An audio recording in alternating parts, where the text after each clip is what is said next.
આપણું private jet ઊભું રહ્યું દેવળિયા પેસેન્જરને ઉતારવા માટે.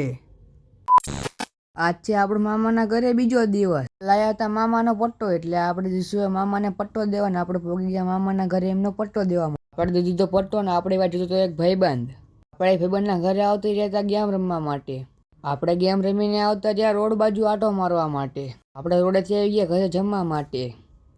આપણે જમીને પોગી ગયા હતા મોટા દાદાને ઘરે હતા. વરસાદે બોલાવી બાકા ઝીકી. મોટા દાદાને ઘરેથી આવી ગયા આપણા ઘરે.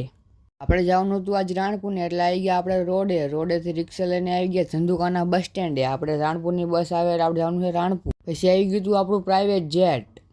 આપણે બેસી ગયા આપણા પ્રાઇવેટ જેટમાં. પ્રાઇવેટ જેટ આપણું ઉપડી ગયું છે. આપણું પ્રાઇવેટ જેટ ઊભું રહ્યું હતું દેવળિયા પેસેન્જરને ઉતારવા માટે. પછી આપણું પ્રાઇવેટ જેટને મૂકો રોડ ઉપર રમતું.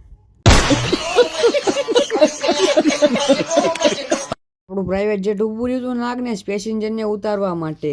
આપણે પોગી ગયા કનારા. આપણે પોગી ગયા હતા રાણપુર ને પ્રાઇવેટ જેટને ઊભું રાખી દીધું પોલીસ સ્ટેશન. પછી પોગી ગયા ઘરે ને આજનો બ્લોગ અહીંયા જ રાખશું. ફોલો કરતા જાયજો.